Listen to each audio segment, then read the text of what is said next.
worthy proclaim in the presence of many witnesses, and entrust them to reliable people who will be able to teach others also.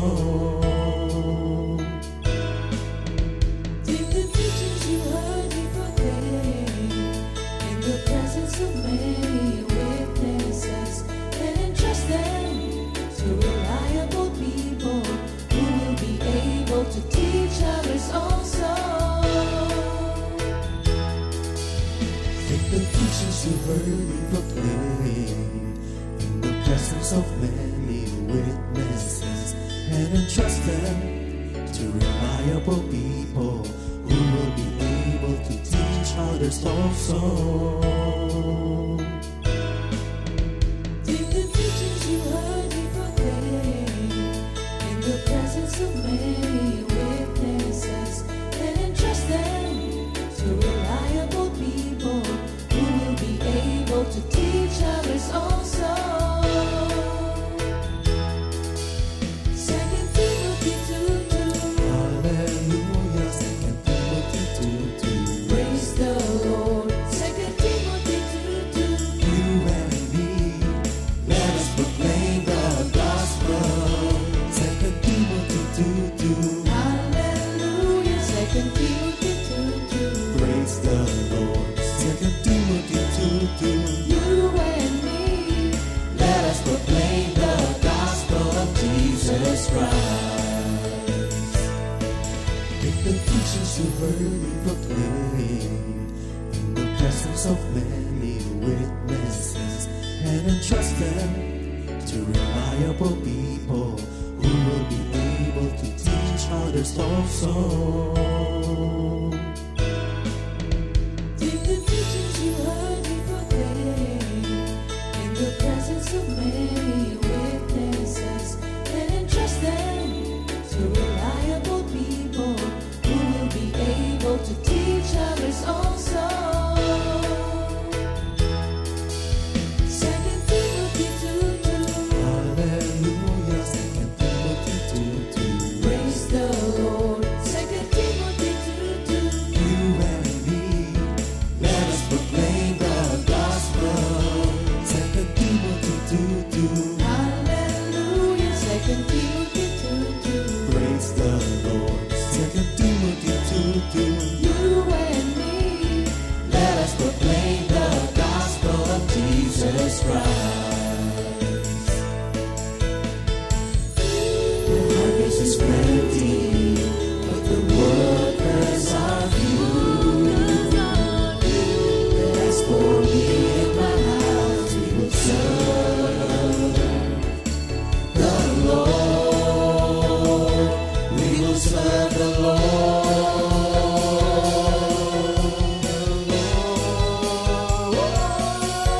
2 Timothy 2:2. Hallelujah. 2 Timothy 2:2. Praise the Lord. 2 Timothy 2:2.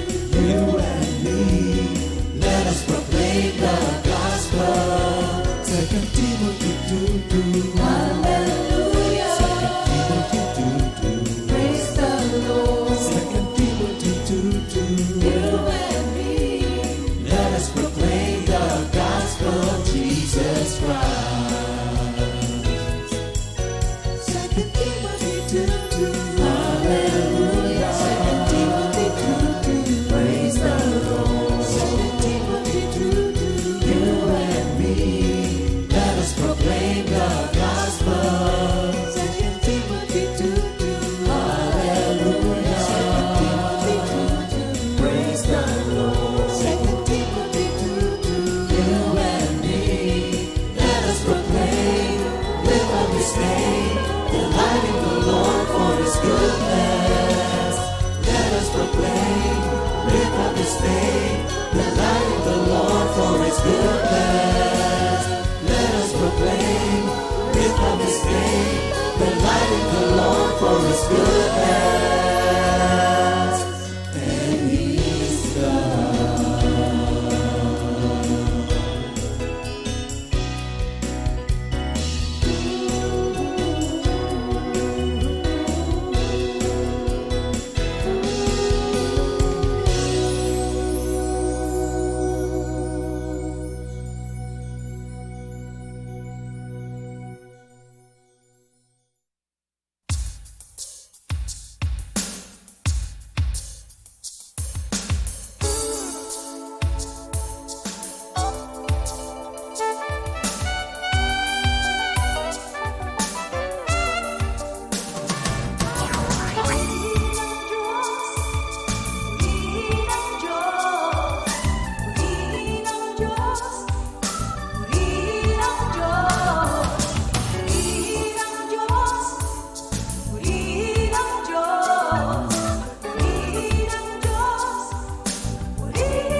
hanggang buhay ang iyong ibinigay na aking nararanasan sa bawat sandali ng aking buhay. Tunay at dakila ang iyong pagmamahal sa akin, Panginoon. Walang hanggang buhay ang iyong ibinigay sa akin.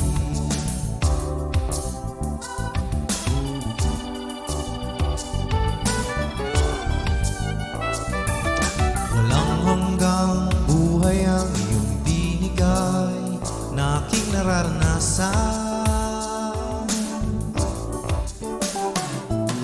Walang hanggang buhay ang iyong ibinigay na aking nararanasan sa bawat sandali ng aking buhay. Tunay at dakila ang iyong pagmamahal sa akin, Panginoon. Walang hanggang buhay ang iyong ibinigay sa akin. Kamangha-mangha, kamangha-mangha, kamangha-mangha ang pag-ibig mo. Walang hanggang buhay ang iyong ibinigay sa akin.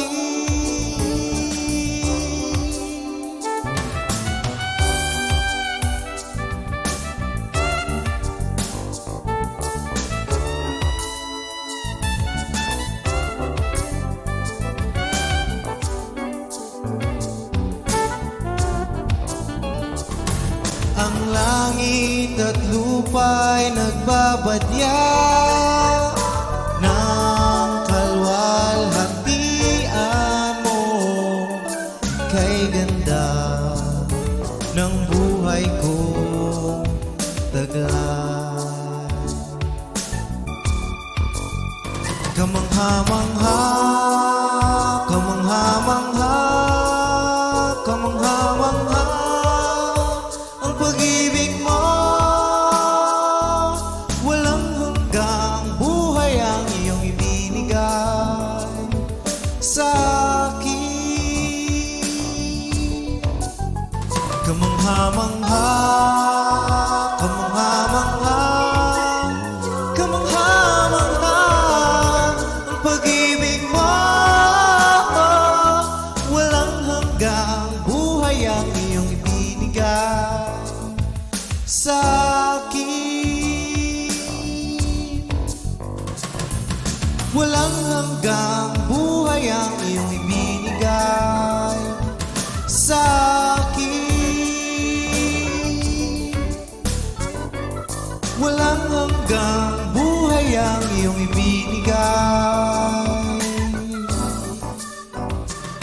sa akin.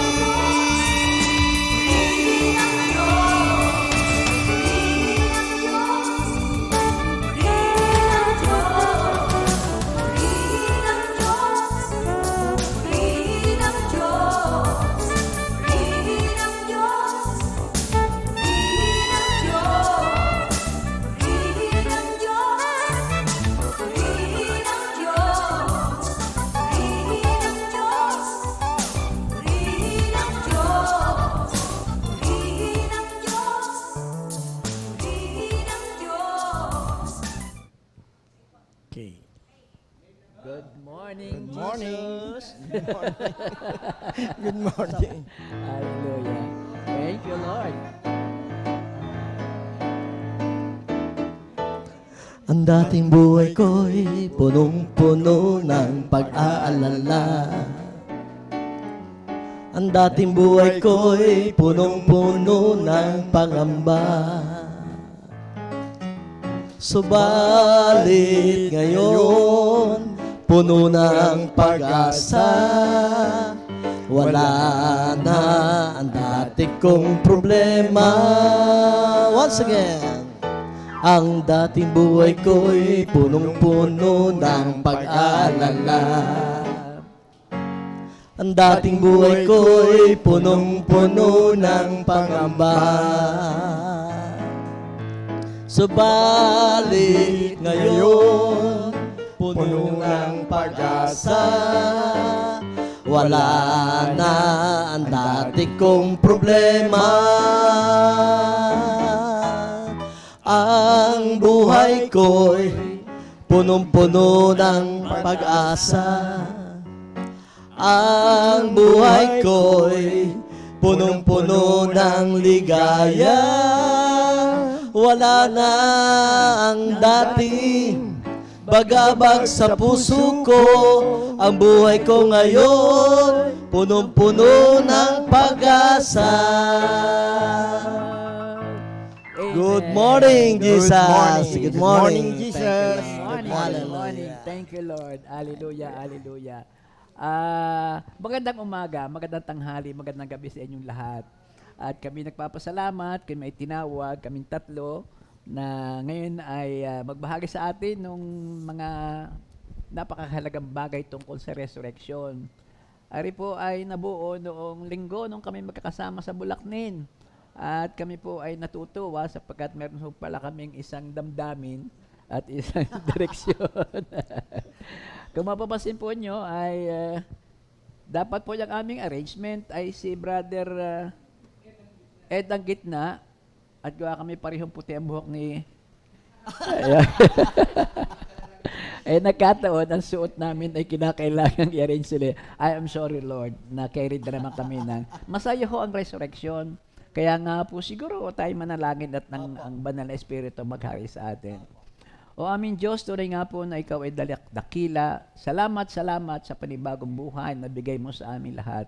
Lord, kay buti mo, wala na kaming mahiling pa, kundi ito, na kami naman ay bigyan mo talaga ng pagkakataon na full-time, full-pledged, full steam ahead sa paglilingkod sa iyo. Nais po naming maranasan din ang dinanas ng mga apostol noon doon sa Pentecost kung saan buong kasiglahan sila na humayo at tinupad ang iyong huling habilin. Baptize them in the name of the Father, make them my disciples, the Jerusalem, Judea, and Samaria. Sa oras pong ito, Ama, tulad ng dati, wala po kami magagawa kung wala ka. Patnubayan kami, manguna po kayo sa amin, pakalinis po nyo na kaunti pa ang aming puso, ang aming motibo, nang sa gayon po, ang lalabas sa aming mga bibig ay tunay na kalugod-lugod sa iyo. Ito po'y aming panalangin. All for your glory. In Jesus' name we pray. Amen. Amen. Thank you, Lord. So, God. Brother Ed, bati ka muna. At Una po sa lahat ay bumabati ako ng sa lahat ng aking mga kapatiran dyan, sa North, East, West, South, especially yung ating Batangas City, Lipa, Bulacnin, Padre Garcia. Salamat. At ganun din sa aking mga mahal sa buhay na nagkaroon ng gathering ng Sabado. Thank you, Lord. Salamat. Magpatuloy tayo, ate, sa gawain kay Lord. At salamat sa Panginoon sa bagong buhay muli na pinakalob sa atin ng Diyos. Thank you, Lord. thank you, Lord. Hallelujah. Brother Rick. Good morning po. Good morning sa lahat. North, East, West, and South. Good morning po sa ating lahat. Ang pagpapala ng Diyos ay suma ating lahat. Thank you, Thank Lord. you, Lord. Hallelujah. So sa nga po, at sa lahat ng kasama namin dito, kami tuwan-tuwa at bakas na bakas sa inyo ang Resurrected Life.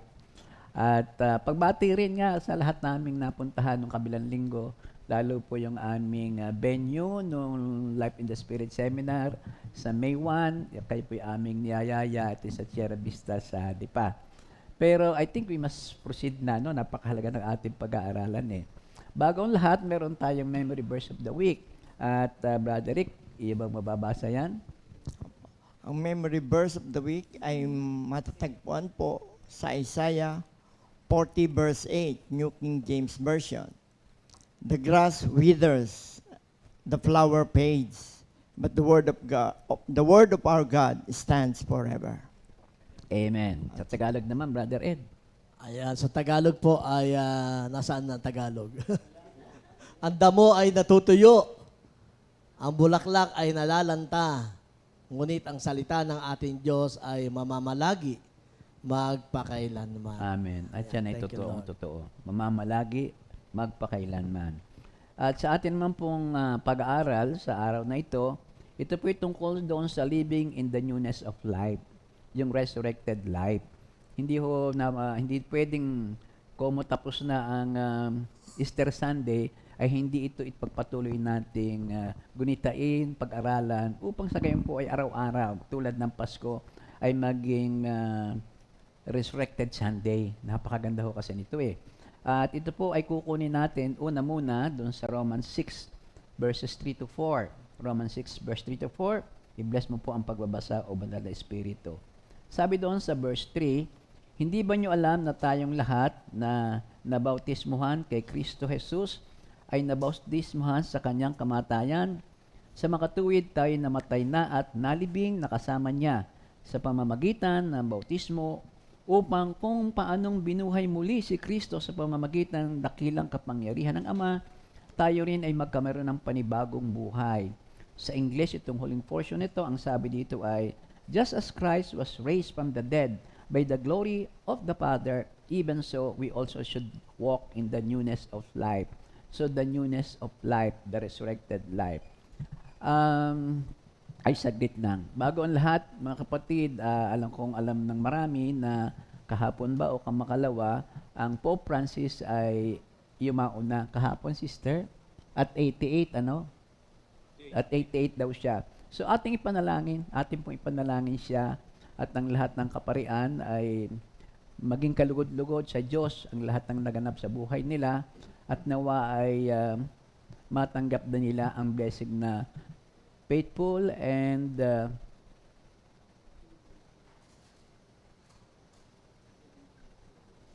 fruitful servant.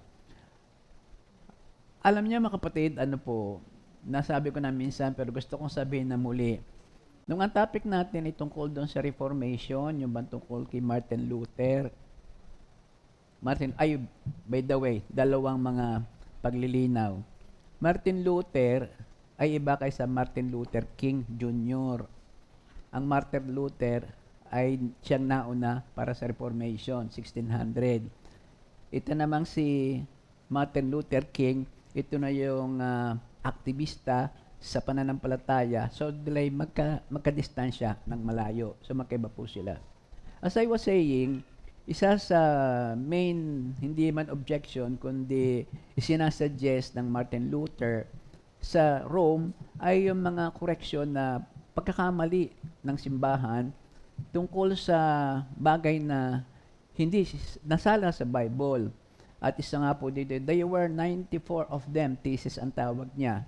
At isa nga dito yung infallibility of the Pope. Akin lagi sinasabi na siguro kung ang Pope na Francis na ito ay siya ang Pope noong panahon ni Martin Luther, baka itong dalawang ito kahit papaano ay magkakameron ng dialogue or negotiation, kung whatever. Basta makakaroon ito ng mas maayos na relasyon. Kasi po, hindi ko makalimutan noong interview kay Pope Francis nung siya ay gawing Pope. Ang unang interview niya, public interview at that, ang sabi nung nag-i-interview ay, Pope Francis, sino po ba si Francis? Ang sabi ni Pope Francis, si Francis ay isang makasalanan. So, kumbaga sa ay mabe-break yung infallibility. Sinimulan niya na si isang makasalanan. Naulit ko lang sapagkat napakaganda po na dapat ay malaman din natin at ipag-pray natin na ang kalakhang simbahan, ang tawag ko dito yung malaking simbahan, ay patuloy na i-guide ng Holy Spirit, bigyan ng panibagong pamunuan na marahil ito na ang hinihintay ng marami upang somehow talagang ilapat sa Bible ang mga pamantayan, katuruan at ang kanilang mga doktrina. Wala namang napakalaking mali pero kinakailangan lagyan din ng koreksyon. So, sige po mga kapatid, punta na tayo sa ating pag-aaral. So again, magandang araw sa ating lahat. Ang sabi nga natin let us live the newness of life, yung resurrected life natin. Ang ilan po dito ay kuha doon kay Spurgeon at ang ilan naman ay sa ating mga napag-aralan na dito At yung si Jerry Flory, si Pastor Jerry Flory, ang isa po sa siguro mga 30% ng ating pag-aaral ay kuha sa kanyang mga sinulat. Kahapon, pinag-aralan natin at ako'y tuwan-tuwa, nakapokus, bagamat napalabas lang at may urgency sa CR. Yung Psalms 19 ba yun? 7 to 9? The law of the Lord, the perfect law of the Lord. Sabi ko oo nga Ling. Kaya lang, biglang pumasok namin sa aking isipan, ano kaya at wala ang resurrection? Ito kayang definition ng law of God, the perfect law, ay makarating sa atin. Kasi kung wala resurrection of the Lord, wala yung recent Lord. Wala yung ascension of the Lord after 40 days. At wala rin yung pagbababa ng Holy Spirit upang sa atin ay mga siwa, yung ating kinakailangan. So, kung wala ang Holy Spirit, naisip ko na, wala rin ang Scripture. Kasi sa 2 Timothy 3:16, ang lahat ng kasulatan, all Scripture is God-breathed and is useful for teaching, for reproof. Lahat ay kinasiyahan ng Espiritu Santo. Kung wala ang Espiritu Santo, mabubuo ba ang Scripture? Yun ang mga katanungan na, ayun ay katotohanan na nagbibigay ng kahalagahan sa resurrection. Kung nanatiling patay ang ating Hesukristo, walang ganong mangyayari. At ang ating pananampalataya ay, sabi nga, ay most fitted tayo. At ang ating pangangaral ay wala, prod. So, ano pa ba kung wala ang resurrection, walang sanctification kasi wala nga ang Holy Spirit. Pagkatapos wala din tayong intercessor. Ang ating Diyos na sa ngayon ay naroon sa kanan ng Ama at nag-i-intercede para sa atin ay naganap dahil mayroong resurrection. Ano pa ang mawawala dito? Doon sa John 14:2, di ba ang sabi niya, sa bahay ng aking Ama maraming mansion. So, wala yung ating pag-asa na after death, wala, sa libingan lang tayo lahat. Of course, ako ang aking yung isa sa pinapanalangin itong mga pag-asang ito, yung great reunion, usong-usong na reunion Ano man yung reunion na yon? Yung buong pamilya, yung mga nauna na. Ang pinagdadasal namin si Sister Cora, sana makita namin yung kanyang tatay. Kasi ang tatay niya namatay na baby pa si Sister Cora. Ibig ko makita. At sabihin ko sa kanya na thank you po. At si Kakor ay lumabas. Yung aming mga magulang, kayo, alam ko gusto rin nyo yun. Yung si JC, yung aming kauna-unahang harvest, kumbaga na siyang naunang kinuha ni Lord. So alam ko lahat tayo ay ganon. Pero salamat sa Diyos, merong resurrection. Ang lahat ng sinabing ito ay iba'y naganap na at ang iba'y napakalaki ng pag-asang magaganap pa rin. Sa katunayan, sabi nga dito ay nabuhay na muli si Kristo. Una, of course, dapat may mga saksi, may mga witness, may mga nagpatunay. At walang hihigit pa doon talagang face-to-face. From talagang kita nila.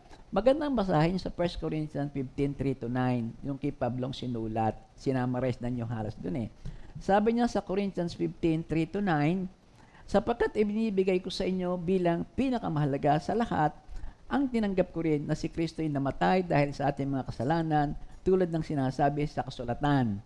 Inilibing siya at muling nabuhay. Nabuhay sa ikatlong araw, tulad din ng mga sinasabi ng kasulatan, at siya'y nagpakita kay Pedro at saka sa 12. Pagkatapos, nagpakita siya sa mahigit na 500 kapatid, nagkatipon-tipon. Marami sa kanila ay buhay pa hanggang ngayon. Subalit patay na ang ilan at nagpakita rin siya kay Santiago at pagkatapos ay sa lahat ng mga apostol. Ito yung isa pa, yung susunod. Eyewitness talaga siya. Sa kahuli-hulihin, nagpakita rin siya sa akin kahit na ako'y tulad ng isang batang ipinanganak ng wala sa panahon. Sapagkat ako ang pinakahamak sa mga apostol, ni hindi nga ako karapat-dapat tawaging apostol pagkat inuusig ko ang iglesia ng Diyos. So, witnesses are there. Hindi mo pwede, dalawa lang ang kailangan na mag-witness at itanggap na susgado. Pero ang dami, 500, saka mismo mga apostol na duwag, nasaksihan sila at naging matapang. Thank you, Lord. Ano? Minister, brother, di ba ang dami ding nabuhay naman sa Bible? Si Kristo may binuhay. Madami ho. Oo, marami. Madami. Oo nga. Opo. Sige nga. Si Lazaro ang isa. Sino ang bumuhay kay Lazaro? Isa lang ang akin. Oo. Ano pa po? Hindi, sino pa nga? Minister Red, ang daming nabuhay sa Bible, ano? Oh, yung anak. Sino pa? Kayong dalawa Anak yata nung- ninenervyos. Ano bang nangyayari sa inyo? Hindi naman tayo ganito nung linggo. Kaya kami ho'y nakikinig ho sa inyo. Ay, mahaba ito. Pag ako lang kayo Mike. Mike. Nakikinig ho kami sa inyo. Oo nga. Well, talaga napakaraming nabuhay sa Bible. Si Lazarus, care of Jesus Christ. Yung anak ni Jairus, nagpabuhay din ng patay si Pedro, si Pablo. Lahat nabuhay. Pero anong pagkaiba ng pagkabuhay na muli ni Kristo at saka mga nabuhay na ito? Ano sa palagay mo, Minister Ed? Malaki ho pagkakaiba. Ay, ang laki. Apo, kasi po, dapat po, pagka mayroon pong bagong buhay ang isang tao, nagmamanifest po sa kanya yung buhay ni Kristo. Okay. At saka ho yung bukang bibig niya, lagi ho si Lord. Aha. Kasi siya po nagbigay ng kaligtasan para sa ating lahat. Amen. Thank you, Lord. Ayan. Thank you, Lord. Tama naman. Meron lang isang talagang malaking pagkakaiba. Yung kay Kristo, resurrection. Yung sa iba, yun ay nirevive lang. Resuscitation yata tawag doon. Para bagang, yun ang iba'y namatay, in-revive, nabuhay, dala pa rin yung dati niyang katawang lupa. Kung ito ay may sakit, kung ito ay may diabetes, kung ito ay kung ano pa man, yun pa rin siya. Pero kay Kristo, yung kanyang resurrection, yung kanyang nabuhay na katawan, yun pa rin ang hitsura. Pero sobrang linis na. May kapangyarihan na po yun eh. May kapangyarihan na yun, oo. At ito Pati po hindi yung na... mga tao na binuhay ng Panginoon, Oo. at the same time, sila pa rin yun, pero po, meron na silang bagong buhay na nakikita sa kanila. Nakikita sa kanilang Opo, bagong hindi pa rin, buhay. Hindi na ho sila katulad ng dati. Amen. Pero meron pang isang pagkakaibang malaki. Yung mga binuhay na yan ay namatay uli. Namatay uli. Pero yung buhay na resurrected, hindi na yan mamamatay. Ayan po Yun yung pala. dead to sin but alive in Christ. Ayun. Yun. Thank you, Lord. Sige. Ilalagay ko yan sa lapida nung kay Pastor, kay Pastor, Rapi. Di ba, Pastor Rapi? Oo. Alive in Christ. Aba? Dead to sin. To live is Christ. To die is gain. Yan, kay Pastor naman. So, yun po ang ilan sa dapat nating matunghayan dito. At kung baga sa tayo mismo sa ating experience, yung power of the resurrection. Halimbawa, yung power of the resurrection gives us victory over death. Sino po sa inyo ang natatakot mamatay? Ako lang.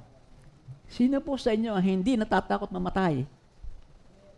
Mali ang tanong ko sa una. Hindi natatakot. So tayong lahat hindi natatakot mamatay. Makwento ko lang uli ha. Nung kasing mga nagdaang linggo, kami visitation, buhay at patay. Yung isa namin kaibigang matalik, pero ang laki ng aming pagkukulang, nagpapabisita dahil dinadialysis, bedridden na, hindi namin pa napupuntahan. Thank you, Lord, naganap.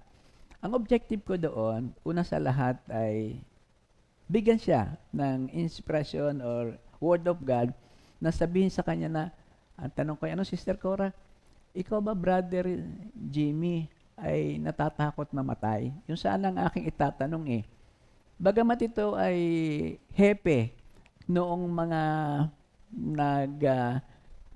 sa simbahan, lay minister. Kaya lang matanda na hindi na, retired na siya. So, itatanong ko sana sa kanya, Brother, huwag kang matatakot mamatay at tayo naman na kay Lord na. Alam niyo, ang sagot niya sa akin, magugulat kayo. Ang sagot niya sa akin ay ganito, Pater in manus tuas, commendo spiritu meum. Ay Latin? Biro mo yun ay namemorya niya. Alam ba niyo ang ibig sabihin noon? Ayun, yun ikapitong huling wika ng ating Panginoon. Ama ko, sa mga kamay mo, ipinagkakatiwala ko ang aking espiritu. Yun ang kanyang sinabi. Tuwan-tuwa kami. Sapagkat yung pala siya, nais ko lamang na maging mula sa puso yun. Pero, Latin ang kanyang pagkakasabi. Sige nga, sabihin nga nyo, Ama ko, sa mga kamay mo, ipinagkakatiwala ko ang aking espiritu. Ang ganda pala niya, sabi niya, bago ko tumulog, sinasabi ko yan, brother. Ang ganda pala niya na gawin natin. Meron pang isa pa. Gusto ko niyong sabihin sa Latin ito. Sabi ay ganito. Memento mori. Memento mori. Pakisabi naman sa iyong katabi, memento mori. Sabi sa iyong katabi, ay hindi mabibless yan. Memento mori. Yan, thank you Lord. Kung kayo may apps dyan, ano ba ang sa Tagalog yung Latin na yon? Alam ba niyo ang ibig sabihin noon? Mamamatay ka rin. Aba, yun nakatotohanan. Mamamatay ka rin. Nakakatuwa lang, pero ang sinasabi doon sa resurrection, wala na tayong dapat ikatakot sa kamatayan. Sa John 11:25, ako ang muling pagkabuhay at ang buhay. Ang sinumang sumasampalataya sa akin, kahit mamatay ay muling mabubuhay. Memento mori, talagang mamamatay ang bawat isa. Bawat pagdaan nga ng araw is one day nearer to that date. Kaya, yun ang mga katotohanan. So, yun ang power of the resurrection. Isa pang power of the resurrection ay kung wala ang resurrection, ang sabi doon kay Flory, ang sabi niya ay, no eschatological shalom to right all earthly wrongs and renew the world. Yung word ay eschatological shalom. Eschatological shalom. To right all earthly wrongs and renew the world. First of all, ang resurrection, nagpatunay na lahat ng sinasabi ni Jesus ay totoo. At yun naman sa bawat pagkakataong sabihin niya ang kanyang kamatayan, sinabi niya siya mabubuhay na maguli. So yun ay totoo. Totoo pala yun. Ano ba yung eschatological shalom? Eschatological shalom. Ano bang ibig sabihin noon? Yung palang eschatological, yun ay study of the last things. Last things. Kung sa ano ba yung huli sa lahat ng bagay? Halimbawa ay kasiyahan. Masaya ka ba pagka ikaw ay may pera? Di siyempre, oo. Pero hindi yun ang huli. Masasaya ka kung mas marami pa ang pera. Pero hindi yun ang huli. Masasaya ka kung kay nakilord na. Yung dulo-dulo ang pinag-aaralan pala doon. Kaya yung eschatological shalom, yung pala'y kapayapaan na sukdol na. At yun ay kapayapaan, makukuha mo lamang kapag ikaw ay nakilord. Eschatological shalom. Nako, ano pa bang eschatological na tinandaan dito? Sabi dito ay, yung mga dugo ng mga martir na nauna, katulad ni Esteban, gawa 7:54-60, ito na bigyan ng binindicate. Kung namatay yan ng walang kakwenta-kwenta, sabi ng mga naroon, katulad ng pagtanggap nila sa krus ni Kristo, yun ay isang skandal, yun ay isang hindi totoo, kahangalan. Si Esteban, marami pa namatay, mga kahangalan. Nabuhay si Kristo, abay din na vindicate, ang kanilang palang pagkamatay ay may malaking gantimpala sapagkat yun ang totoo. Marami ang namatay at maraming dapat na koreksyonan. Halimbawa, modern day, lately, halimbawa, si Hitler, ang ipinapatay niya ng mga Hudyo ay milyon. So, yun ay makukoreksyonan. Hindi sa panahon ito, kundi doon sa eschatological period ni Jesus Christ. Hahatulan at hahatulan. So, yun po ang ating makikita doon sa muling pagkabuhay ng ating Panginoon. Ano pa? Pangatlo, power of the resurrection. With the power of the resurrection, we have the power to overcome sin and walk in new life. Overcome sin. Kasi nangyari na eh, tinutokso ako ng kaaway. Nagpunta rito ang kaaway upang ako'y guluhin, magnakaw at patayin ang aking relasyon sa aking asawa, sa aking pamilya, sa aking kapwa. Alert ka na, aware ka na. Kaya hindi ka na pwedeng tukso. Maring matukso ka pa, pero ang dali mong makabalik. Dahil ang Holy Spirit ay nasa atin. So, Romans 6:4, sa makatuwid tayo'y namatay na at nalibing na kasama niya sa pamamagitan ng bautismo upang kung paanong binuhay muli si Kristo sa pamamagitan dakilang kapangyarihan ng Ama, tayo rin ay nagkaroon ng panibagong buhay, the newness of life. Bagong buhay tayo mga kapatid. Naku, ang sarap talaga ng mayroong bagong buhay. New life, new goal, new direction, new freedom. Salamat sa Diyos. Ano pa ang simbolo na ang resurrection power ay nasa atin. Katulad na nangyari sa mga apostol. Yung boldness to proclaim the gospel. Boldness to proclaim the gospel. To taglay ang dakilang kapangyarihan ng mga apostol ay patuloy nagpatutuo sila tungkol sa muling pagkabuhay ng Panginoong Hesukristo. Boldness in the proclamation. At yung po'y nagaganap sa atin. Ilan sa atin ang nahihiyang humarap sa tao? Pastor, simple. Sino man sa atin? Lahat tayo. Nanginginig nga, natatakot. Pero because of the resurrection power na dala-dala natin, each time makakatapos tayo, a new vigor ay binibigay. Talagang ating damahin na hindi yun galing natin, kundi effect din ng resurrected life natin. Thank you, Lord. Ako pala may kasama rito. Kaya, si Sister Cora nagbibiro lang po ako. Masaya dapat ang Easter Sunday. Okay. Itatanong ko sa dalawang kong kasama, ano ba sa inyo ang resurrection? Ano ba ang resurrected life? Sino gusto ko muna sa inyo? Kayo na ang bumola. Sige. Brother Rick, ikaw ay... Yes. Salamat sa Diyos. Nabola din. Good morning po. Inaalis lamang po yung yung kaba. Gawa kahit hanggang ngayon ay nakakakaba pa rin. Muling pagkabuhay. Ito nga po yung pagtatagumpay ng Panginoon sa kasalanan, sa kamatayan.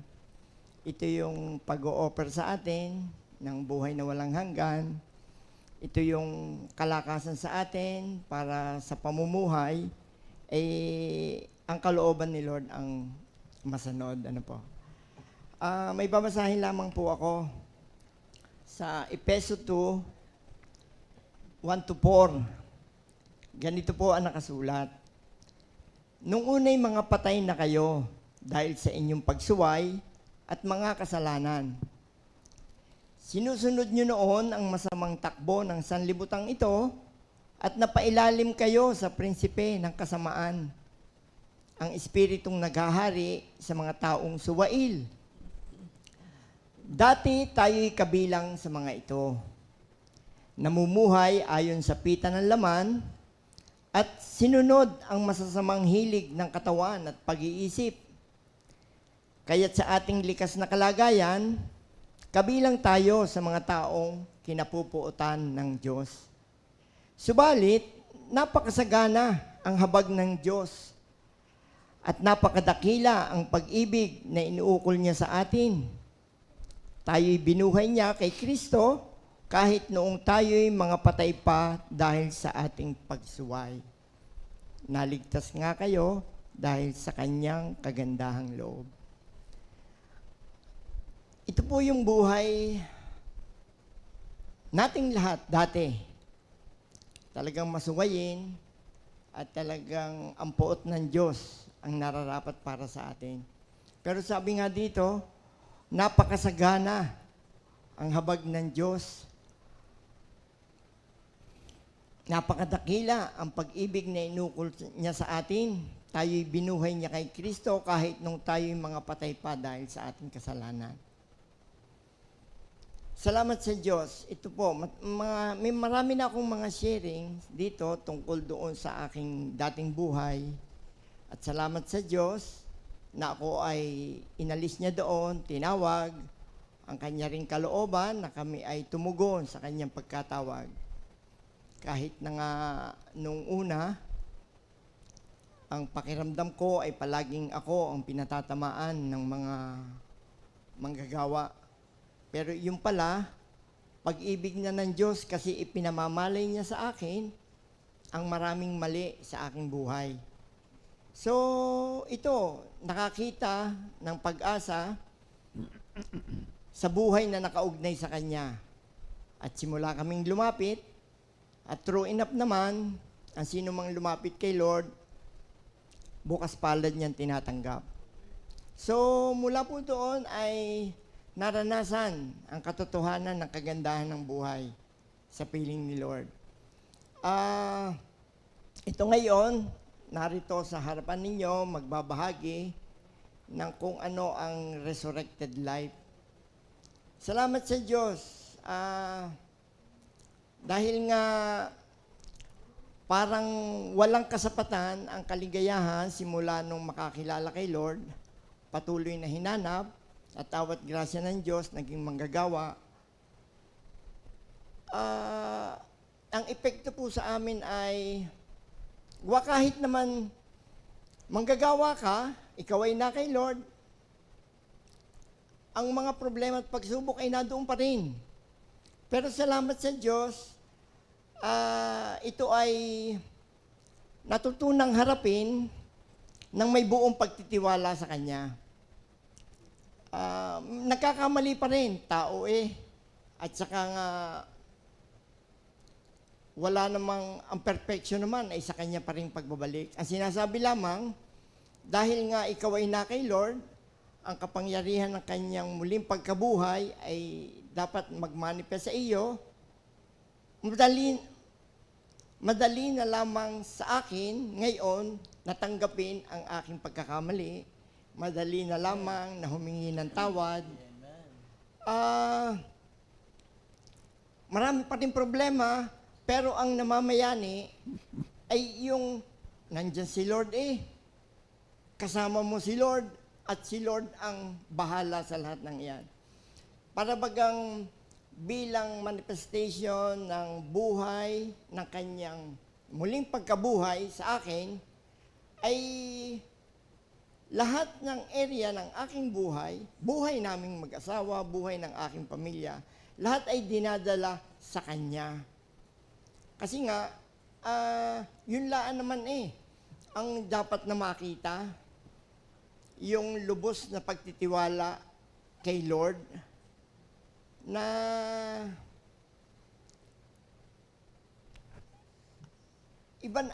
iba na ang buhay na nakaugnay sa Kanya. At ito ang ipinamumuhay ngayon. May mga problema pa rin, nagkakamali pa rin, pero madaling nakakabalik. Madaling nakakabalik. Nakakasakit, nasasaktan, nagkakamali, pero lagi na ay pabalik sa Kanya. Kasi nga, nagtitiwala ako doon sa Kanyang mga salita na ang sino mang napa sa Kanya ay hindi niya hahayaang mawalay pa. Ang kalimitan kasing dahilan kaya nawawalay sa ating nawawalay sa ating Panginoon ay dahil sa mga problema, dahil sa mga pagkukulang, pagkakamali. Pero hindi Iko-convict ka ng Holy Spirit, makikinig ka lamang, kaya ikaw ay madali na lamang na makababalik. Amen. Nakakatuyo pa rin ng laway pag narito. Waiter. Pahingi naman. Nainaman ko dito Sorry. Diretso. Basta po ating buhay na rin, nandoon pa rin, madami pa rin problema. Yun nga sa mga, yun dito bilang worker. Ako ay, kung ano ang kalooban ni Lord, di kami nga ay sinabihan ako, excuse po.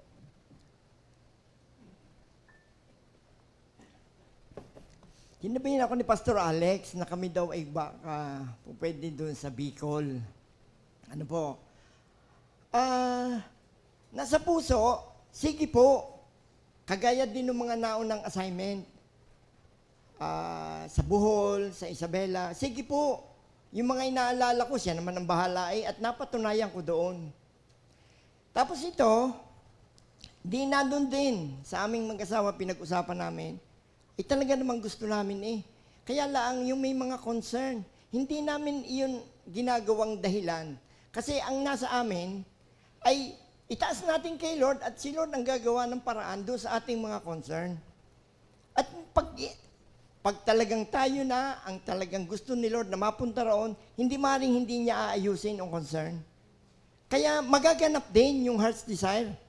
Digay sa Kanya mo hanapin ang kaligayahan ng iyong puso at ang naisin nito'y iyong makakamtan. Kaya hindi lamang iyon sa areyang iyon bilang worker.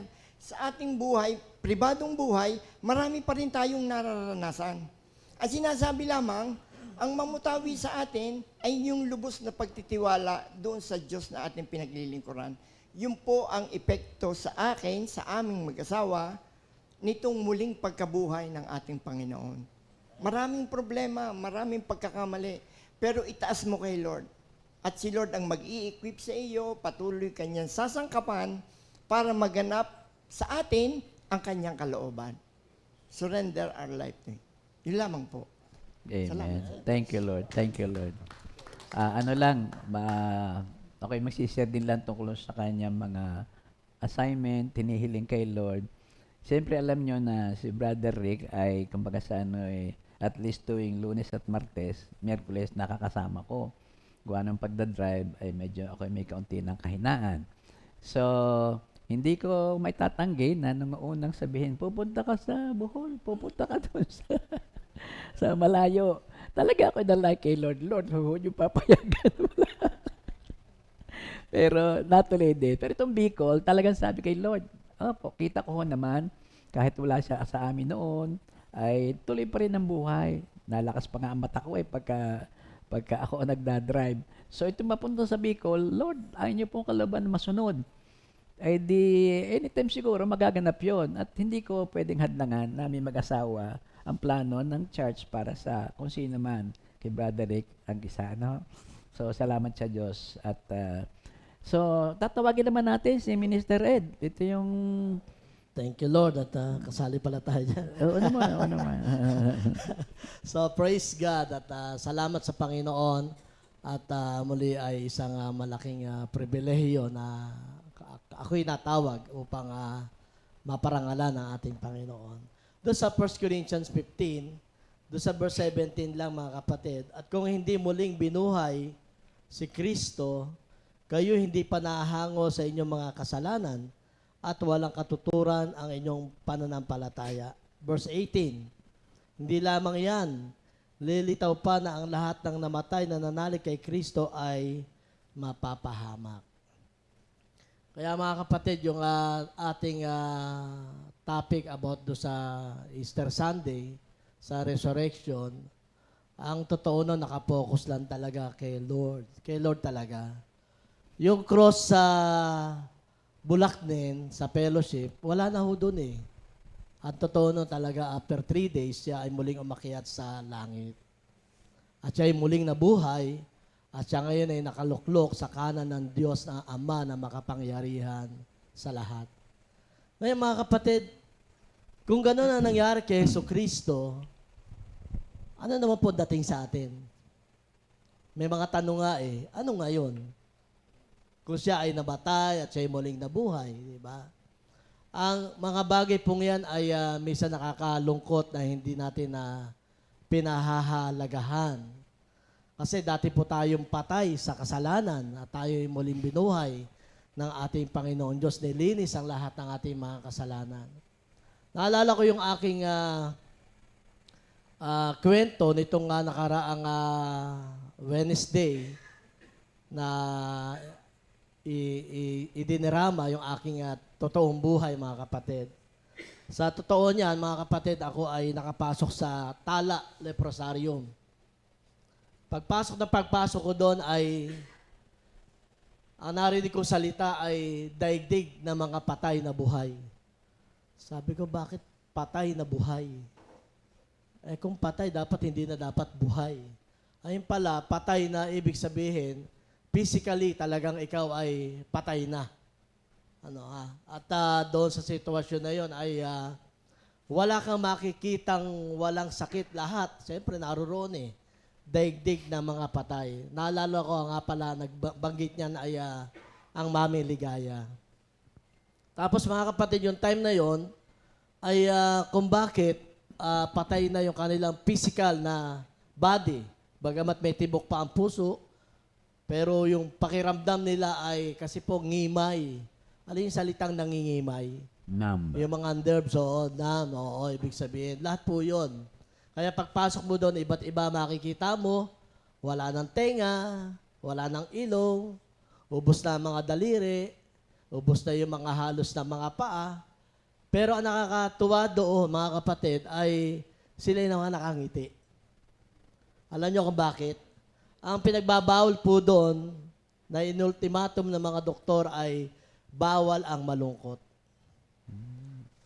Kasi po pala, pagka kayo nalulungkot, nadidepress ka, nagre-react. At pag nagre-react na mga kapatid, imbis na kukonti, dumadami. Yung possibility na magkaroon ka pa ng hawa ang sakit mo sa loob ng iyong tiyan, o katawan rather. Ang isa sa pinakamatindi doon na nakita ko ay yung pigsa. Alam niyo ba yung pigsa? Di ba sa atin palutang? Doon po ang pigsa palubog. At pag pumutok po mga kapatid, sagad sa laman. Kaya nung ako ay mapunta sa ward na ako'y nag-LBM, na-confine ako doon, madaling araw, alas 3. Maririnig mo, magigising ka doon sa iyakan, hinaing, aray ko. Tapos iyakan sila, ganon. Sabi ko, di nung nadoon naman ako mga kapatid ay wala akong magawa kundi tawagan ang Diyos at yung aking kaliitan ay iniharap ko sa Diyos ang aking kawalan. So nakita ko doon mga kapatid, pag ang tao po pala ay patay sa kasalanan, pero tayo binuhay ng ating Panginoon. Meaning na yung buhay doon na minsan makikita mo yung mga may sakit na susugatan, pero hindi nila alam. Nasusugatan sila pero hindi nila. Kasi nga, manhid na. Manhid na doon sa mga nagagawa o ginagawa ng mga tao para sa kanila. O kaya kung ikaw ay nasusugatan, para bang normal lang sa iyo, ay pala makikita mo, ay, may sugat pala ako, hindi ko alam. Kasi manhid na yung katawan. Dito sa atin, mga kapatid, ang pinakita sa akin ni Lord, even our Lord Jesus Christ, nang siya'y nasa cross, talagang totally, 100% manhid na yung katawan ni Jesus Christ. At kung bakit, mga kapatid, ganon ang sitwasyon, talaga sa bugbog, sa latay, sa pahirap na ginawa niya, talagang mangingimay pala ang buong mong katawan. At ang isa sa pinakamagandang ginawa ng Diyos, na alam niya yung tungkulin niya at dapat gampanan, sinabi niya sa Ama na, Ama, patawarin mo po sila sapagkat hindi nila nalalaman ang kanilang ginagawa. So, ano yung pinaka-implication para sa atin, mga kapatid, nitong salitang ito? Minsan tayo, although patay na, tayo ay nabuhay na mag-uli kay Jesucristo, pero excuse the word, madalas ay andun pa rin tayo sa pag-usad, sa paggawa ng mga hindi kaya-aya kay Lord. Simple lang, kapatid. Yung sama ng loob, yung hinanakit, yung mga sablay ng iyong kapwa na minsan ay nakarecord para sa atin. Pero sinasabi natin tayo ay nabuhay na mag-uli. Tayo ay namatay na sa kasalanan na tayo muling binuhay ng ating Panginoon. And yet ay ganun pa rin yung ating kalagayan. Ako na magsasabi mga kapatid na hindi pa rin tayo, wala pa rin tayong bagong buhay na tinatawag. Kasi minsan mga kapatid nakakalungkot kahit na Christian na, naririto na sa core, nasa church na sinasabi ni Pastor JB, and yet, yung buhay ba na Minsan nga narinig ko yung andyan nga pero wala namang batian. Andyan nga pero ando pa rin yung nakakita natin, isang simpleng bagay pero hindi natin ma-overcome. Kaya minsan parang nakakahiyang ako nga ba, it is no longer I who lives, but Christ, He lives in me. Para yatang hindi tama o hindi tayo yata dapat sabihin yun. Kasi yung manhid na tao na ginagawa sa kanya mga bagay na hindi niya kayang gawin, siya po'y manhid na. Hindi na ho siya nagre-react.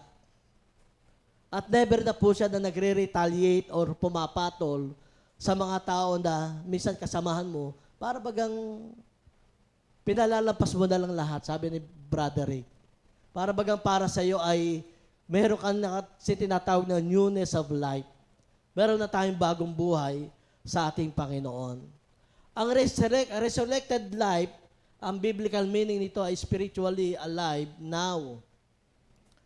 Yung present reality ng buhay natin. Kaya dito pinapakita sa atin ni Lord, sa binasa ni Brother Rick, Ephesians chapter 2 verse 4. When someone believes in Jesus, they're spiritually raised from the death to life. Bagamat naroon pa rin, nasasaktan pa rin, pero siguro sa atin hindi na namamalagi eh. Nakakita na ba kayo na pumunta sa korte na magdidemanda, na baliktad siya ang parang madidemanda? Nakita niyo mga kapatid? Alam mo sa buhay Kristiyano, may mga ganyang sitwasyon. Pero sabi nga, para lang matapos, palalagpasin mo na lahat. Uunawain mo na lamang ang bawat kapwa nating Kristiyano, ang bawat kalagayan, para magpalagpas lang mga kapatid. So dito, sabi nga, meron dito akong ilan, what is the mark of a resurrected life of the believers? Ano nga ba yung palatandaan? Na tayo talaga ay merong bagong buhay, newness of life, wala na yung dating buhay, tayo ay bago na, nilalang, wala na yung madilim na buhay, dinala na tayo ng Diyos sa kaliwanagan. Sabi niya rito, the mark of resurrected believers isn't necessarily a physical mark, but rather spiritual evidence and transform living that reflect the power of Christ's resurrection a person's life. So, hindi ito pangkaraniwan na kung sinasabi natin na hindi ito lamang sa katawan o bahagi ng katawan natin na merong bagong buhay. Kasi hindi yun ang labanan eh. Ang pinakikita rito yung spiritual evidence and transform living that reflect the power of Christ's resurrection. Yun po yung binabanggit ko kanina. Nagre-reflect yung Jesus Christ na tinanggap natin sa buhay na hindi na tayo nakikita kundi si Jesucristo na. Pati yung ating approach, pati yung ating salita, kapatid. Dating ang salita natin ay bara-barabay, kanto, yung mga ganon. Pero ngayon parang nakukonsensya ka na. Kasi hindi na tayo yung mga kapatid. At ang mark ng resurrected believers or person, meron na siyang new life. Sabi ni Pastor Jebby, walk in newness of life. Romans chapter 6 verse 4. Resurrected believers live differently. May kakaiba pong buhay yan. Kahit saan ka pumunta, kahit saan ka dumate, katulad nung Sabado, nagkaroon kami ng gathering. Talagang kakatuwa, tatatlo na lang kaming piraso. Pero ang nagparami doon yung aming mga pamangkin, mga apo. At sila'y tuwan-tuwa. Sabi niya, Tito Ed, Kuya Ed, talagang ikaw ay talagang glory, purihin ng Diyos. Talagang ikaw ay nakita na namin yung pagbabago ng Panginoong Jesucristo. Kasi hindi ko maitatago yung buhay ko sa kanila dati, doon sa lumang buhay na nagkaroon ng teleserye tayo nung Wednesday. At ang isang nakakatuwa mga kapatid ay nagkaroon ng reflection ng Word of God. Yun po yung aking pinakananais. Sabi ko, ate, birthday mo, pero ang gusto ko ay maibahagi ang salita ng Diyos at ma-share sa inyo kung ano yung buhay meron ako ngayon. Kaya mga kapatid, dati-dati sila ay andon yung mga alak. Dati, ngayon po ay, nako, wala po kayong makikita ni anumang bagay doon na pwede nila paglibangan, kundi ang kumanta sa videoke. At tayo, mga soft drinks, mga kapatid. At, So, glory to God. So, ang explanation niya, resurrected believers live differently. They no longer walk in the ways of sin. Yun po yun eh. Bagamat andyan po ang kasalanan, hindi tayo nagpapatuloy sa paggawa ng kasalanan. Sabi niya rito, sabi niya, they no longer walk in the ways of sin, but in the power of a new spirit-led life. So, ibig sabihin, meron tayong bagong buhay na walk in the Spirit. Kaya nga, from darkness to light, di ba? Mula kay Satanas, dinala tayo ng Diyos sa kanyang anak na si Jesucristo. Pangalawa, mga kapatid, ang taong palatandaan na meron siyang resurrection o resurrected life, yung set ng kanyang affection on things above. Siguro po alam natin to. Colossians chapter 3 verse 1 and 2, mga kapatid. Ang pinakikita rito ng Diyos sa atin ay, sabi nga ay, isaisip natin ang mga bagay na panlangit, hindi ang mga bagay na panlupa. So, napakahalaga po nito. Kaya sabi rito, a resurrected believer prioritizes eternal things. Sabi niya, over temporary ones. Their focus shifts from worldly desire to heavenly values. Nag-shift siya, mga kapatid. Nababago yung kanyang set ng kanyang mind. Katulad ngayon, mga kapatid, di ba, pinadadala tayo sa iba't ibang mga gawain. Yung pa lamang yung assignment mo, nag-iisip ka na, Lord, paano po ito pagagandahin? Paano palalaguin? Music ministry? Paano po sila? Ganito, ganyan. Kaya kami ni Pastor JB nakakausap tungkol sa mga instrumento sa Bulacnin. Sabi ko, Pastor, electric guitar at saka yung ating amplifier. Wala namang kay Pastor JB. Okay na okay pa rin yan, mga kapatid. And then the last, mga kapatid, ito na yung sinasabi ko kanina, ang mark ng isang tao na meron na resurrected life, dead to sin but alive to God. Yung kasalanan po, yan ang naging dahilan kung bakit namatay si Lord Jesus Christ sa cross. At hindi po natin pwedeng i-justify na tayo ay tao lamang. Totoo yun, tao tayo. Pero pagka binanggit mo kasi yung tao, meron ka pang pangangatwiran na gawin ng isang bagay na kahit hindi mo na dapat gawin. For example, nararanasan ko to sa outreach. Diyan sa Cubao, yung mga huli kong assignment, kapatid.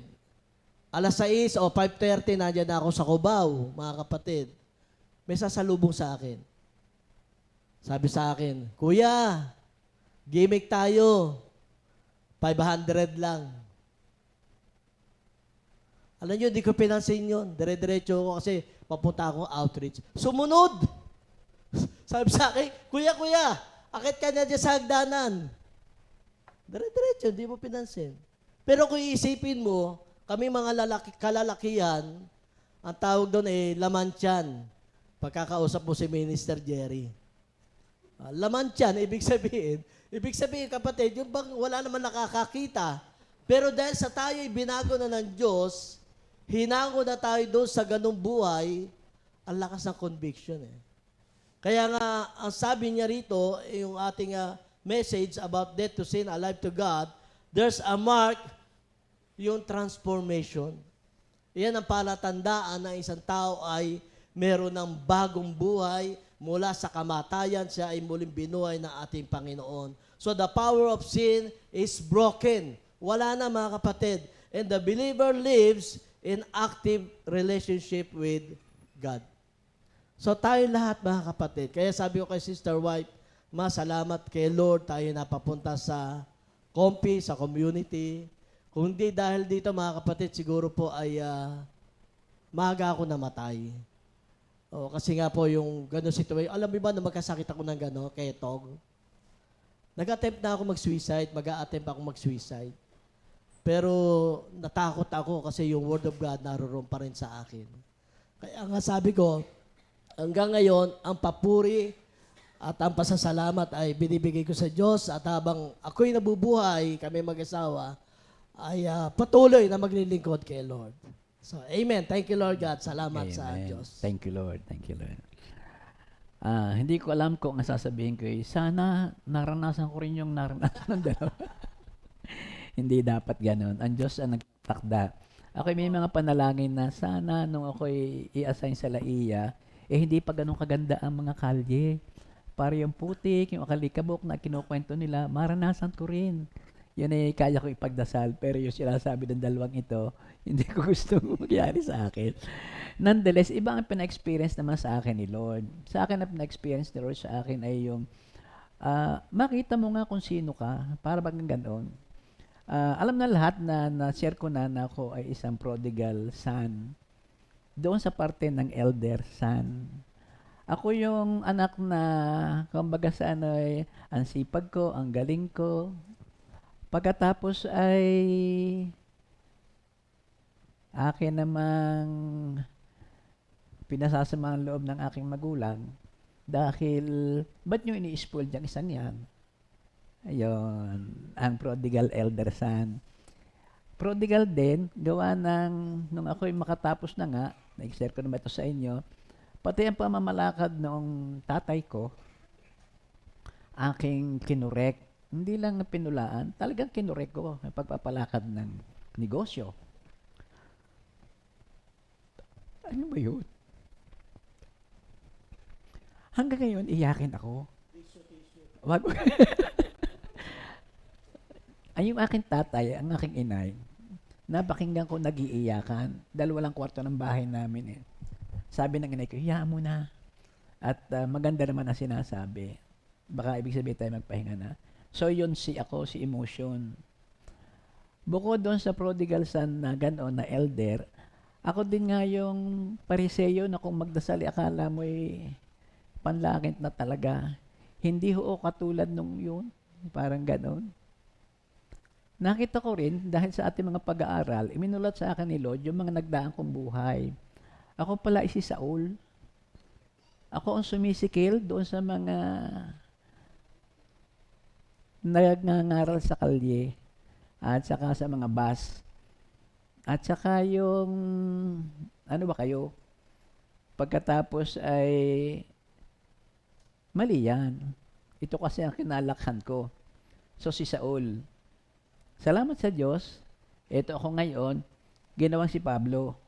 Kung mapapansin nyo, ang maraming lesson natin ay kumbaga saan ay parang itinutuwid ko yung mga nangyayari sa simbahan. Yun din ang ginagawa ko sa aking angkan, sa aking pamilya. Kaya siguro hindi gayong makarami in numbers, in attendance sa ating mga fellowship, pero ang kanilang puso ay nabago. Kumbaga, thank you Lord. Parang ganon.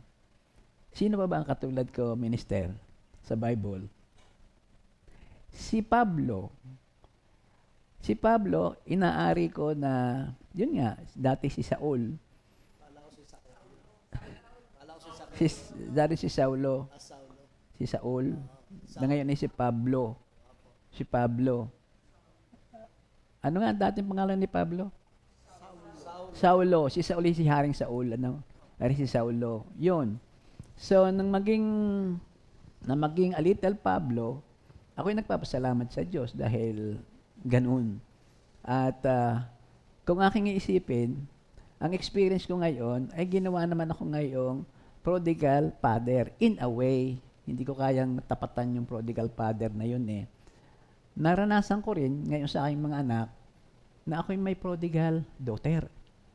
Na kumbaga sa ano eh, pero dahil sa panalangin, nabalik uti-uti. Hindi pa ganun, pero nasa kawan na. Physical na kawan, nasa bahay. Meron din akong anak na prodigal son na elderly. Ini-spoil nyo eh. Hindi ako prodigal son. Hindi na aking sabi sa tatay.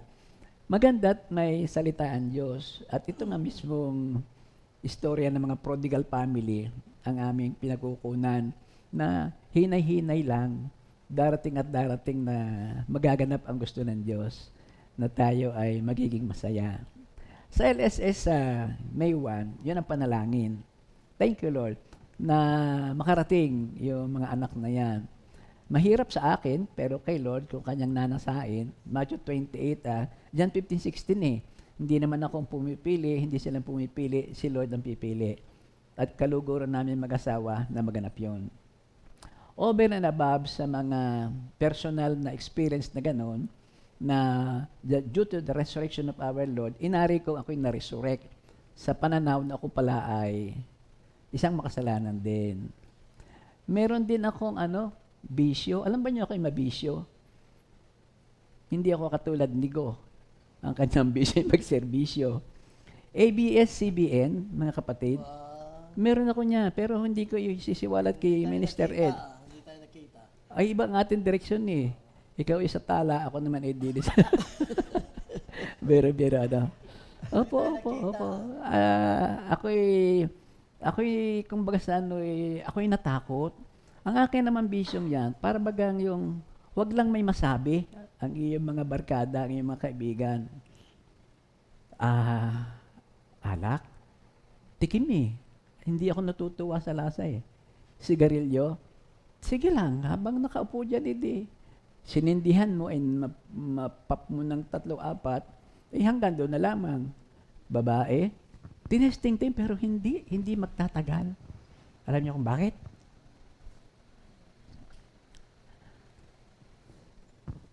Tuwing ako'y mag-a-attempt nung kasalanang yan, may nangyayari sa amin. Then ultimately, ang nangyari ay ganito. Alam ko na ang malaking dagok sa amin, sa akin in particular, si Sister Cora okay din eh. Yung masaid sa financial na ako, lagi nang oriented sa finances eh. Kasi ang naranasan ko noon, nung masaid yan, ang pagkakaintindi ko ay hindi ako binayaran. Tama naman, hindi ako binayaran ng gobyerno, mayroong mga sa subdivision. Ang tinitingnan ko yung mga taong yun, pero hindi ko nakita yung sa akin. Wages of sin is death. Yun ang bayad sa akin kasi ako may mga kasalanan. Yun. So, thank you Lord.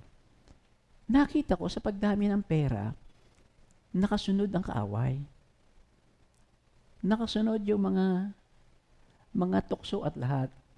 Salamat sa Diyos, naging matalino na tayo. Ang sabi ko, Lord, hindi mo ito upaulit sa akin. Sabi ko rin sa kanya, Lord, huwag mo kayo gagaya kay Job. Hindi ako ganun katibay. Kasi ang sabi ni Lord kay Satanas, sige, huwag mo lang papatayin ha. Parang gano'n.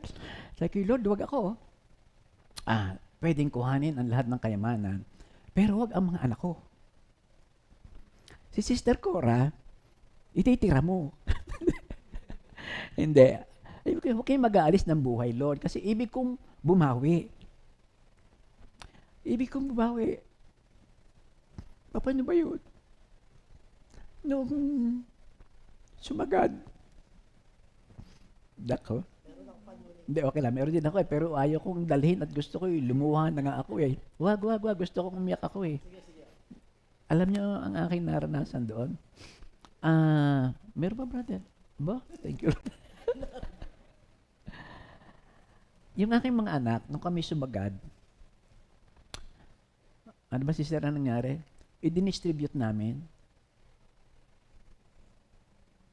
Yung maliit pa, kasama namin sa Maynila. Yung malalaki, nakadistribute. Salamat sa Diyos. Ang mga bata ay merong bait na galing din sa pangalan ng lolo, lola, at yung aming ginagawang mga pagdarasal. Si Sister Cora, kay mahal na mahal ko eh. Kasi biktima rin ng aking mga kasalanan eh. Kami nagkakasino pero kasama namin ang aming mga friends. Kaya kami nagkakasino, medyo sumagad na nga. Hindi ka pala bibigyan ng kasino ng solusyon.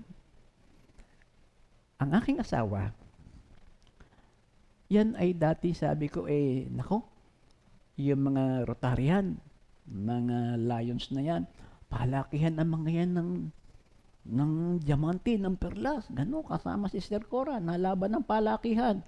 Sumagad ng puntos namin, Yung nakwento ko nung sa inyo, nagtitinda ng gulaman sa patio ng simbahan.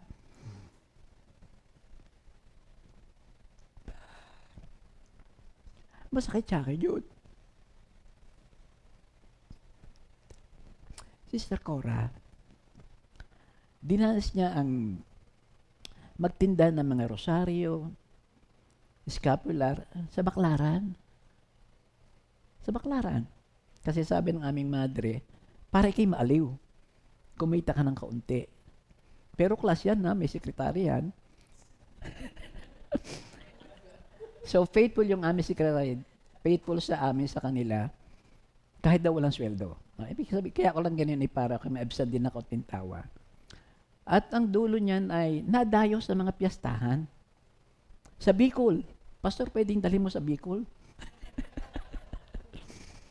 Nagtitinda dayo, pero wholesaler na siya. May mga tindera siyang nandoon, kukuha sa kanya doon sa patio, na simbahan pa rin, ay mahaba-haba yung experience na yun. Yun. At ako naman, sa paghahanap ng trabaho sa Manila, talagang binabudget ko yung aking baon. Meron nga akong sinakyan jeep na hindi ko binabayaran eh. Hindi magkakasya eh. Pabalik. Eh kung ikay matatagpuan ko, driver ay talaga ikaw naman eh, babayaran ko ng doble ngayon. Amen. Ang hirap, mga kapatid. Nung mapapunta ako dito, dinala ako dito ni Lord sa Phil Estate. Doon ako nakilala si Kompi. Doon ko naliwanagan ang lahat. Doon ko naliwanagan ang lahat. Nako. Sabi sa akin ni Pastor Fred, LSS SEC. Sabi ko sa kanya, Pastor, bakit ikaw ay mukhang mayaman? Talaga naman ikaw mayaman. Ba't ka nagpunta rito? Sa Kompi. Sabi sa ni Pastor Fred, dahil narito ang tunay kong kasiyahan, kagalakan. Pumunta ka na rin dito in full time. To make long story short, yun, pinuntahan ko. So, ang aking resurrection life ay kahit naalaala ko ito kayo napapaluha, may kaligayahan. Kasi that was memory yun. Na ikinukwento ko na rin sa mga anak. In a way, para ko humingi ng sorry, nangyari to sa inyo. Pero, sige lang, tulong-tulong tayo para hindi bumalik yun sa akin, huwag din yung maranasan. Amen. Sa Bulakning ko na lang ko kwento kay Minister Ed yung detalye ng ABS-CBN. Yung CBN, yung si doon ay naging Christian, naging Bible-based. At lahat ng sinabi sa ABS-CBN, none of the above na yung N. Yun ang kwento ng aking buhay. Ay, thank you Lord. Tayo muna ha. So ano ba ang kasaysayan namin ninyong tatlo, nating lahat? Tungkol dito sa resurrected life. Ang marka ng isang resurrected life ay merong restoration. Restoration with your relationship first with God. Talagang dapat ma-restore ang relationship with God. At ang restoration na yan ay of course, ang nakahalang lamang ay kasalanan. Huwag mo nang ililihim kay Lord. Yung personal mong kasalanan, marahil na itatago mo. Pero ang Diyos, alam. Kaya sasabihin mo na lahat sa Kanya. Trust the Lord with your cares, no? Pagkatapos, restoration with the affected members of the family. Lahat yan. Yung tatay ko, naapektuhan yun. Talagang yun, at saka ang inay ko, naapektuhan din. At lahat. Pero kay Minister Ed ko na ikukwento. Anyway, so that is a restoration. Kumbaga we have to reestablish our relationship with God the Father. Sa 1 John 3:1-2, tingnan niyo kung gaano kalaki ang pag-ibig sa atin ng Ama. Tinatawag tayong mga anak ng Diyos at yan nga ang totoo. Ang dahilan kung bakit hindi tayo nakikilala ng mga makasalimutan ay hindi pa nila kinikilala ang Diyos. So I was, kumbaga sa lipa, halos ako ay hindi naman lahat. Kumbaga pag napag-usapan yung pangalan ko, yan yung yan yung nag-down. Alam naman niyo kung sinong aking mga abogado, mga pari at madre.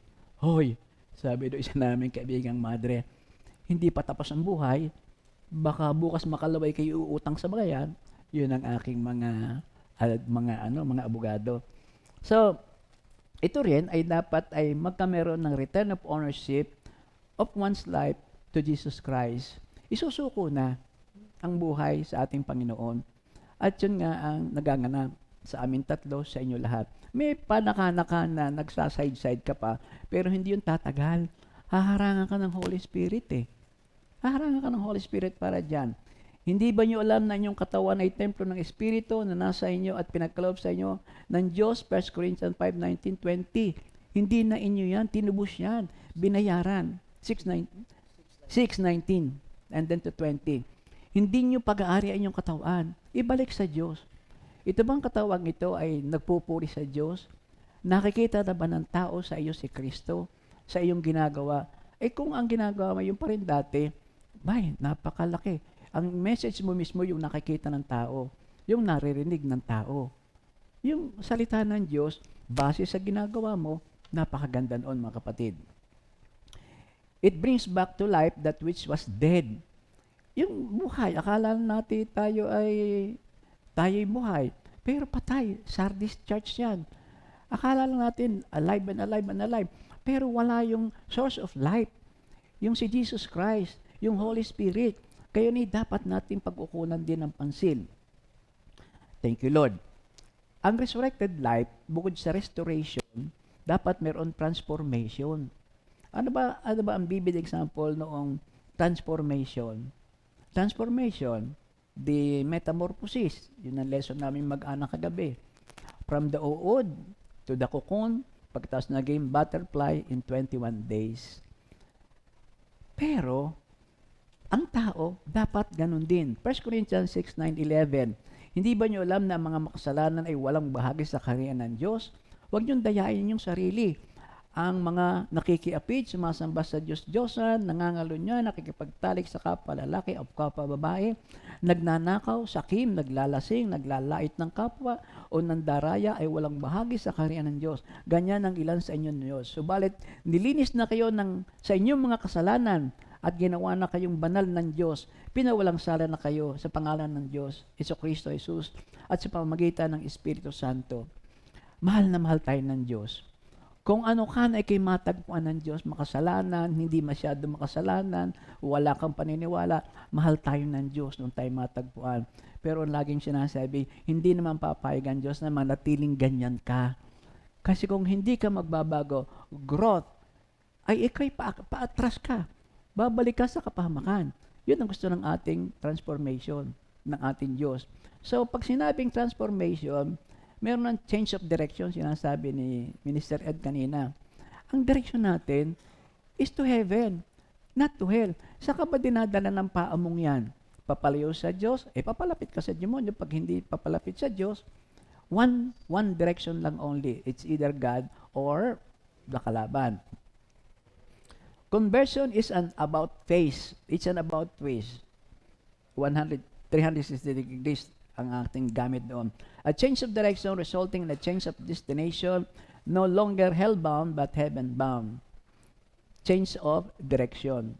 Change of action. Dapat makita na sa atin. Huwag doon na sa loob natin, huwag lang sa ating pagsasalita. From a simple lifestyle to virtuous living.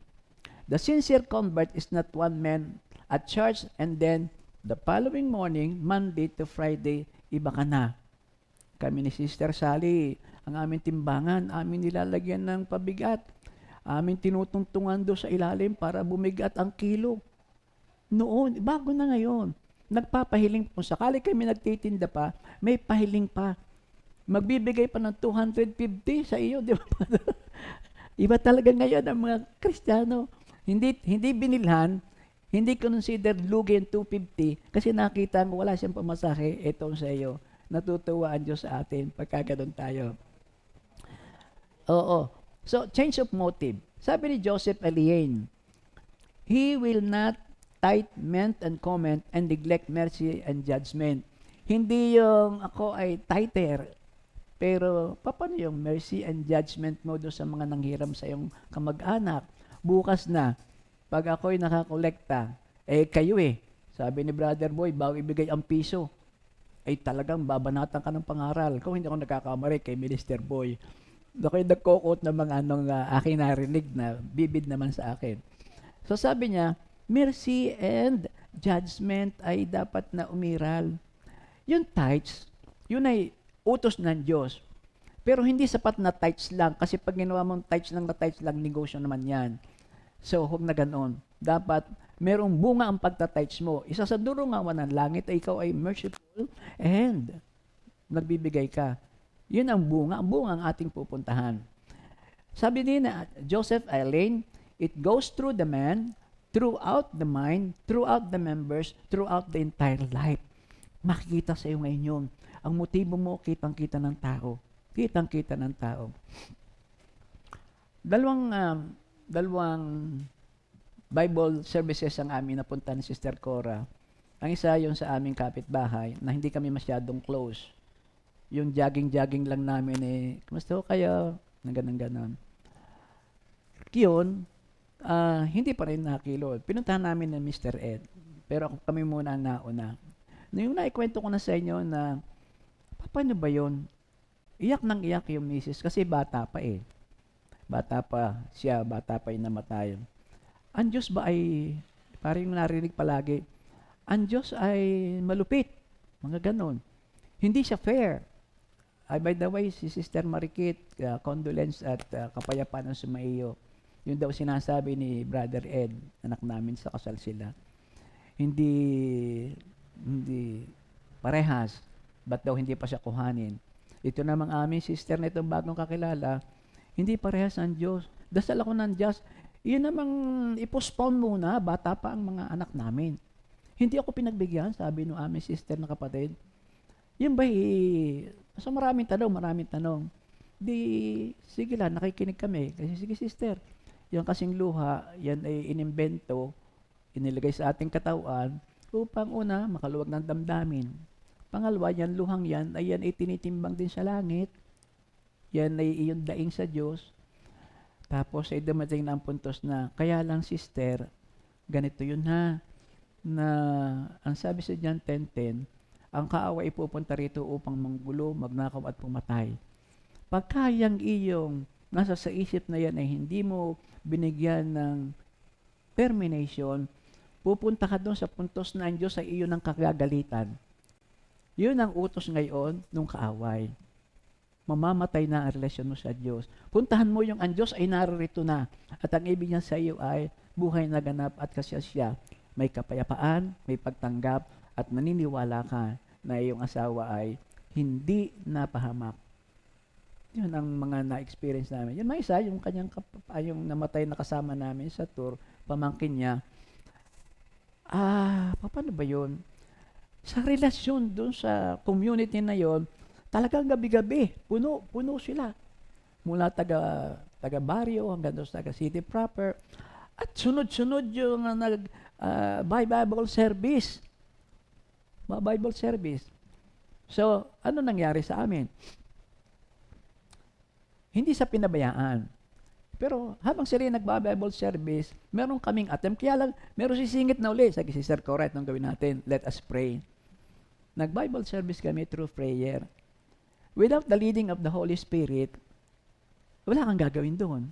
Kakain, makikikamay, lahat-lahat. Pero may kapayapaan na natanggap tayo. So yun po ang may transformation. Dati-rati, di sige lang, wala lang.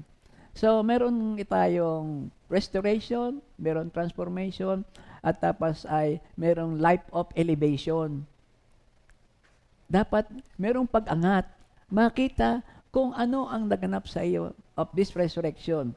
Para bang yung kaniyang caterpillar in 21 days naging paru-paro. Pero elevation you need to fly. You need to soar high. Hindi po pwedeng andyan ka lang at kabang ka uli as an uod. Hindi pwedeng ganon. Philippians 3:13-14, mga kapatid, hindi ko pinapalagay na nakamit ko na ito, ngunit isang bagay ang ginagawa ko. Habang nililimit ko ang nakaraan at sinisikap ng marating ang layunin na nais kong makamtan. Nagpupunyagi ako patungo sa hangganan upang makamtan ang gantimpala ng pagkakatawag sa akin ng Diyos sa pamamagitan ni Kristo Jesus, ang buhay na nasa langit. Ganyan ang dapat maging kaisipan nating mga matatag na sa pananampalataya. Kung hindi ganito ang inyong pag-iisip, ipaunawa yan sa inyo ng Diyos. Thank you, Lord. Hallelujah.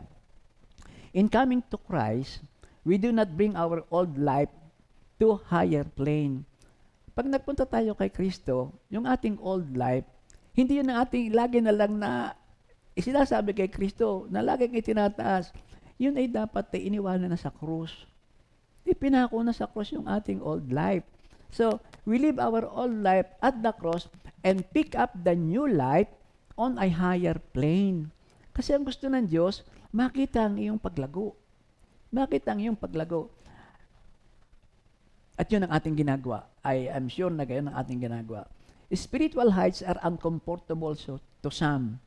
Spiritual heights uncomfortable to some. Kagabi, na-discuss namin ang tungkol dito.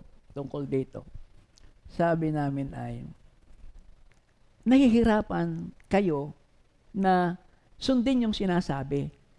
Sundin yung sinasabi na, be bold now that people in your offices, in your community, in your area, may see Jesus in you. Dapat maging bold na tayo sa lahat ng ito.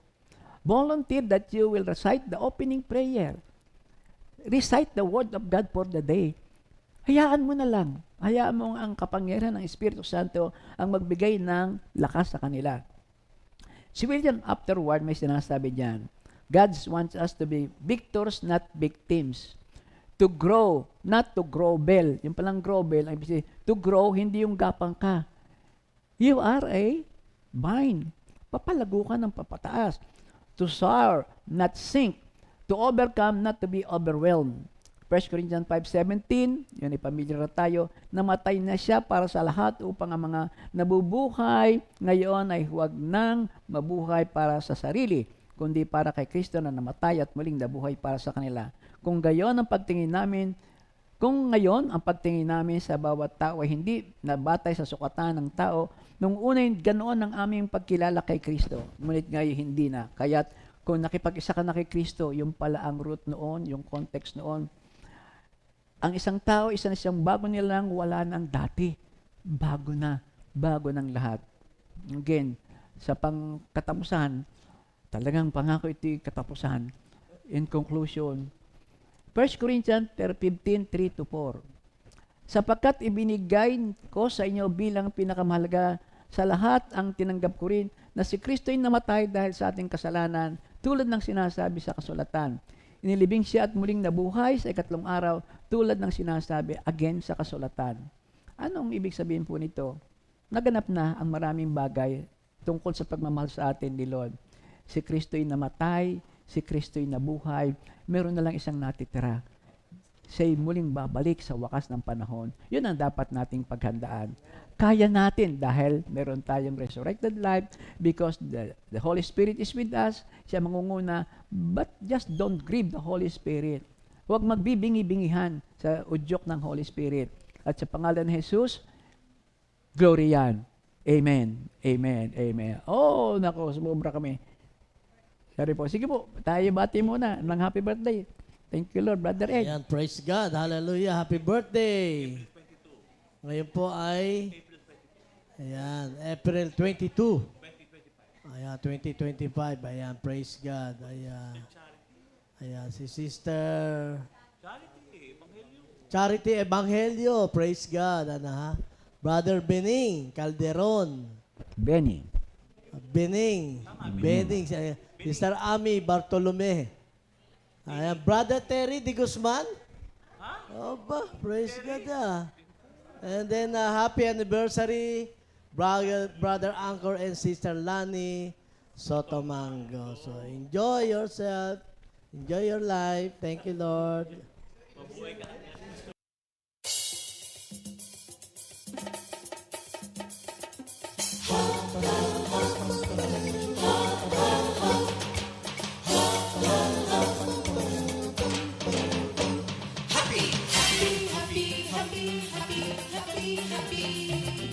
Happy birthday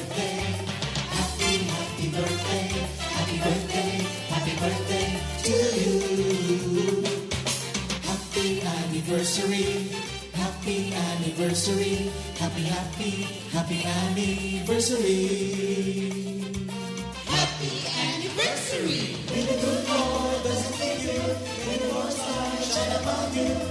Happy anniversary to you. Happy, happy birthday to you.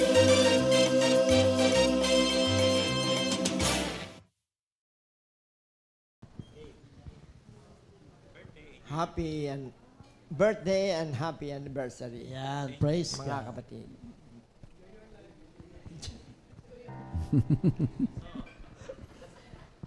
Oh, may bagong buhay na sila eh. Di ba? Enjoy na nila yung buhay. New life, newness of Ayan, life. Ano? Thank okay, you, Lord. go. Yes, ito po yung huling awitin, mga kapatid. Praise God.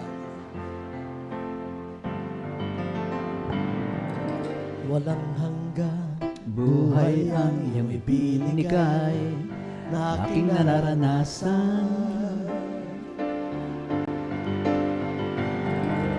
Walang hanggang buhay ang iyong ibinigay na aking nararanasan sa sa bawat bawat sandali sandali ng aking buhay.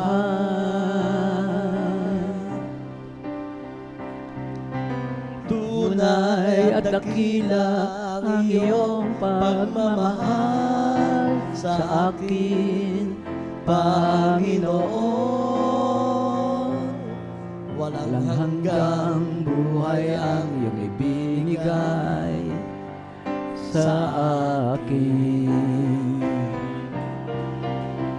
Kamangha-mangha, Kamangha-mangha, kamangha-mangha, ang pag-ibig mo. Walang hanggang buhay ang iyong ibinigay sa akin. kamangha-mangha, Kamangha-mangha, kamangha-mangha, ang pag-ibig mo. walang Hanggang buhay ang iyong ibinigay sa akin. Thank you, Lord po. Thank you, Lord. Lord, Morning. salamat sa Diyos. A new song for the week, I Am a Child of God by Maridette Repeat new Cruz. song of the week. I am a child of God, composed by Sister Meredith Cruz. Amen. Thank you, Lord. God bless you Salamat all. sa Diyos.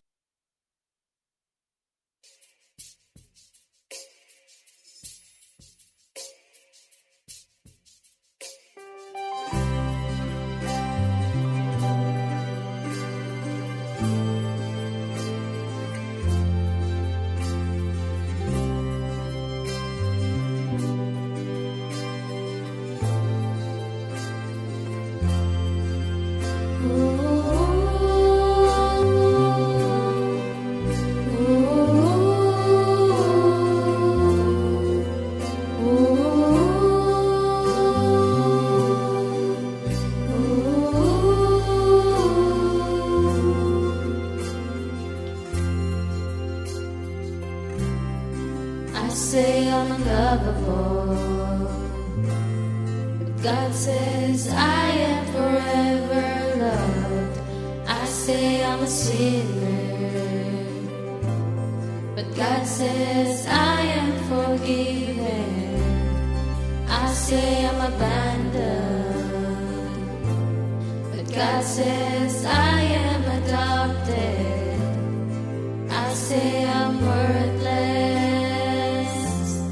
but God says I am worthy. I am worthy. I am precious. I am loved. 'Cause Christ died for me. I am worthy. I am precious. I am loved.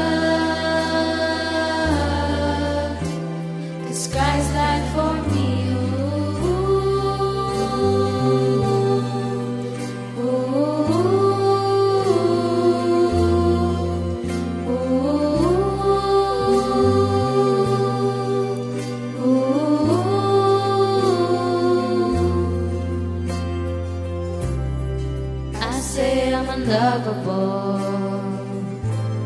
but God says I am forever loved.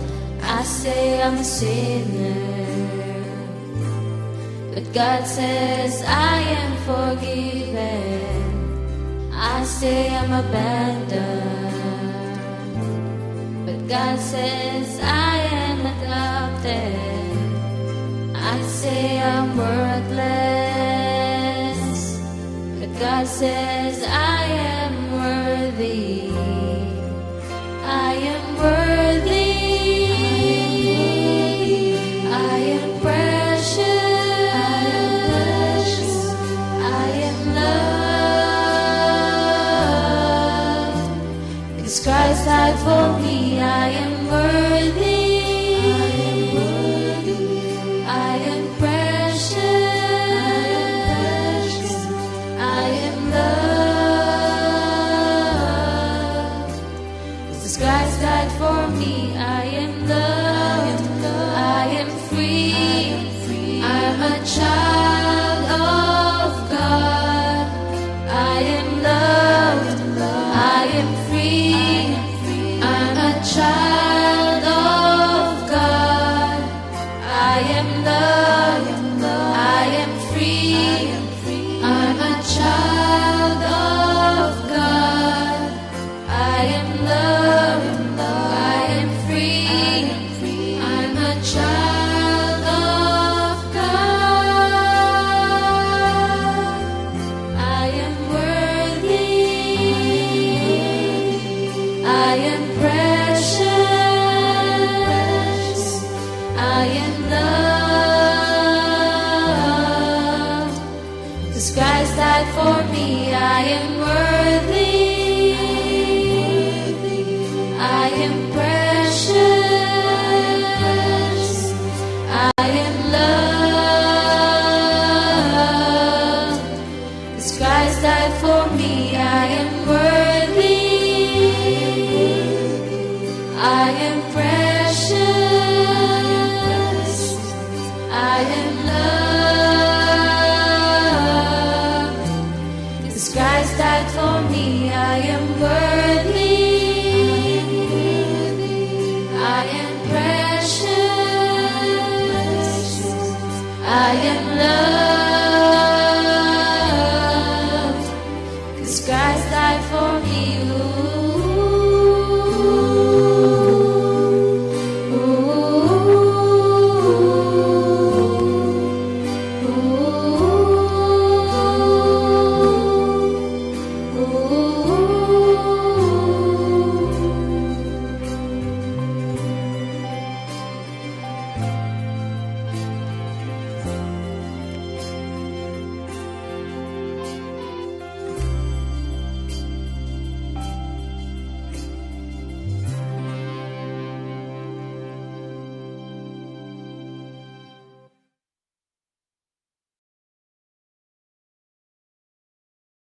Second Timothy 2